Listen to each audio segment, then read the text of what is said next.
Hello children, welcome back to the unit of inquiry class. So successfully we have completed our theme 3, that was how the world works. So today, to provoke you to guess the next theme, I had done something like I have showed you two pictures and I asked you what is this about, how do you feel.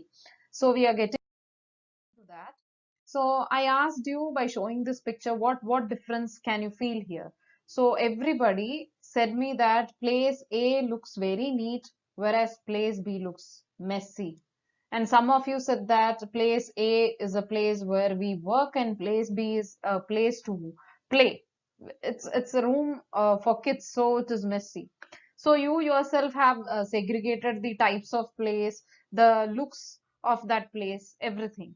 Then once I did that, I asked you, can you guess the theme? And immediately, most of you have come up with the right answer. So let us see what is that. Yes, of course, the theme is nothing but how we organize ourselves.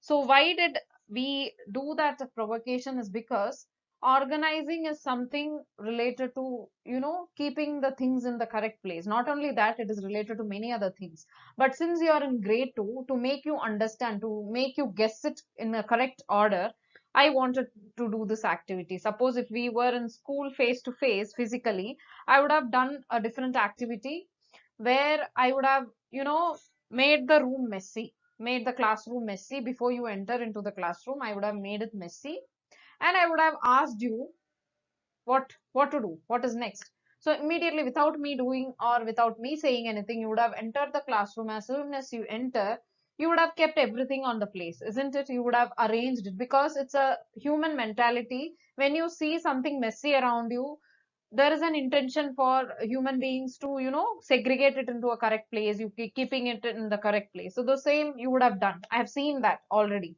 So this is how I had to do that. So I really appreciate everybody, those who came up with this theme, that is how we organize ourselves. It is right. So here in this unit, we are not going to learn on how we organize, means how we, clean a place. It's not related to that. So I have put the description, theme description here. So there are many possibilities of what we are going to learn that is available in this theme description. So I will read it for you. So, how we organize ourselves, an inquiry into the interconnectedness of human made systems and communities. So, we live in a community, we are in a community, group of people, we live together, isn't it?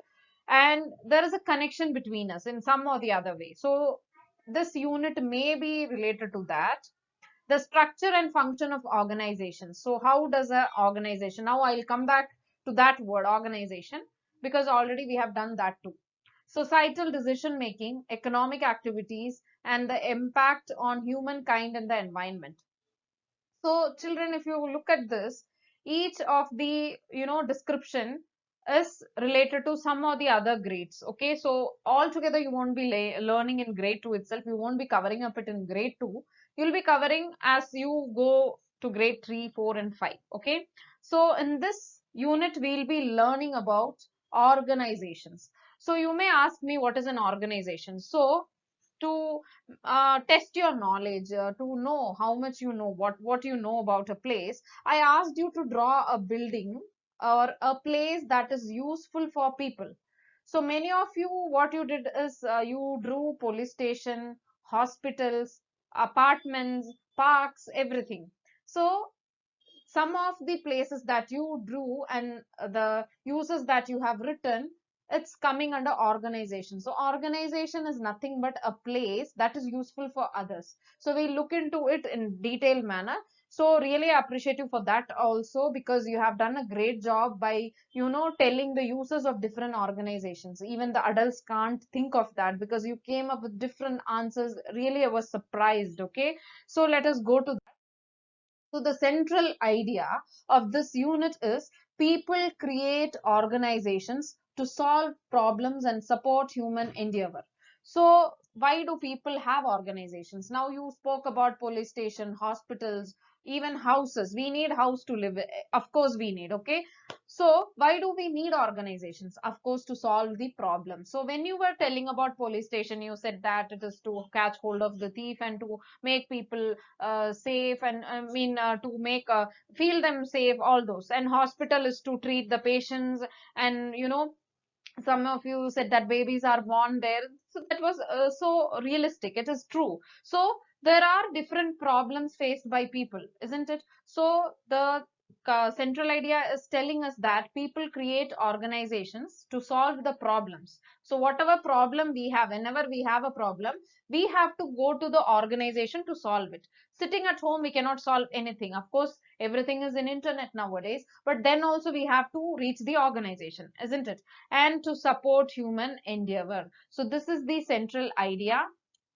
And if you talk about the lines of inquiry here, types and structure of organizations, that is the first line of inquiry. So types and structure, in the sense, what are the different types of organization? Now if you see, all the organization doesn't come under the same thing, like it doesn't solve the same problem.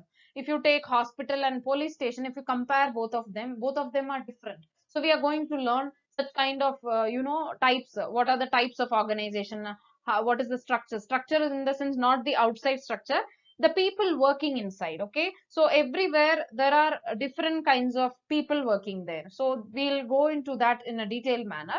Purpose of organization. So this is already somewhat we have touched it by doing the pre-unit assessment, where you drew some of the organizations and you wrote the uses. So the same is that purpose of organization. So what is the need of an organization? Why do we need an organization? That we are going to learn here. And roles and responsibilities in different organizations. Now to understand this third line of inquiry, I would say that when we are in school, like now we are not in a school because online classes are going on, but when you were in the school, like physical classes were happening for you, you had been assigned with tasks. That is, you had been assigned with different roles. Like inside a class, if there were 20 students, each one of you were assigned with a job, assigned with a task, or assigned with a responsibility. Like one of you were a class leader or class monitor or class representative, who takes care of the classroom, like who looks after the discipline, whether the class is disciplined or not. When the teacher is not there, when the teacher takes a little amount of time to reach the class, at that time you take care of the class. The bag leader, who takes care of the bag, like we had a place to hang our bags and keep our bags. If sometimes by mistake any of the child used to keep it in somewhere, in a wrong place, the bag leader had to keep it in the correct place, or to report that child that you have kept your bag in a wrong place, so you have to keep it in the correct place. And some of you were book leaders, that is the library corner leader, where you had to arrange the books. Cubby leader, where you had to arrange all the notebooks and other resources in the classroom into the cubby. And bottle leaders, you had to organize the bottles. You had, everybody of you had one responsibility with you, and with that only we could have a better classroom. Unless that, if only one child is getting, or only the teacher is doing all these works, you won't be responsible. You won't know how to keep the classroom in a proper way, isn't it? You have to learn all this from this age. And I asked you one more question, that when some of your siblings, or you yourself, you are spreading all the toys or all your resources here and there, who does in the cleaning work? And you said that I do that. Definitely we have to do, because we have the tendency to clean up that place, isn't it, to organize everything. So this roles and responsibilities in different organizations speaks about that. So we will be learning in the structure of organization. As I said, you the people working there, there are different orders of people. Some will be the head there, some will be working under that head. The same way, we will be learning about road cell responsibilities, where responsibility will be talking about, like, what is your job there? What are you going to do? And the same way, I have put in purple color few words, isn't it? Form, function, responsibility. So you would have heard that. Definitely, it is key concept. So the first form of a line of inquiry comes under form, because we are going to learn about different organizations there. What are the different kinds? Okay, so that is why it is form.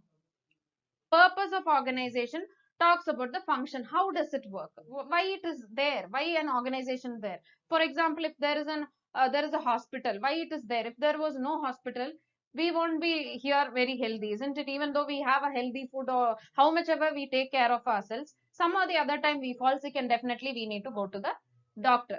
Roles and responsibilities in different organizations speaks about the responsibility. What is your role? What is your responsibility? So this is how the key concept is segregated. And I asked you the profile. What profile will come under this? Many of you guessed it right. It is principle, because doing the right thing. Definitely in an organization, we will have rules and responsibilities, and we will have different kind of rules that we have to stick up to, because only when there is a rule, we will work properly. We will stick to that task properly. For example, we have a rule in our school that we have to reach the school by time, and whenever we assign you the works in the class, we give you a time, isn't it? By this time you have to complete that work. Why? Because once that time is passing, when there is no time allotted to you to complete a work, what will you do? You will just leave it. Even though some of you do the work, you just forget to tell the teacher that you have completed. So the time is important there. So that is how being principled is to. So doing the right things, doing everything in a proper manner, being a responsible individual, being a responsible student, being a responsible person. Okay. And communicator is necessary, because whenever we work in a place, we need to communicate, we need to speak to them. Even if you have to assign a task to them, you have to speak. Even if you have to ask them how about the status of the task, you have to speak to them. So that is why it is principled and communicator. Then approaches to learning, that is the skills here. What are they? Self management. So to be a responsible person, we have to be managing ourselves properly, isn't it? Sticking to the time, as I said you before. So all these comes under here. And thinking skill, we have to think properly, and then only we have to proceed with the works. So this is what we are going to learn. So we'll be learning about different organizations, the people working there, the order of the people working there, and what is the purpose of that organization. Purpose means what is the need of an organization there, and what are the roles of those people working in the organization, what is the responsibility. So this unit is going to be really interesting and realistic, that we can learn by looking at others, because this is this is something that every people are, they are having some of the roles and responsibilities. Some many of your parents definitely are working in an organization, so you can connect it, to that easily. So as the unit proceeds, we'll cover all this up.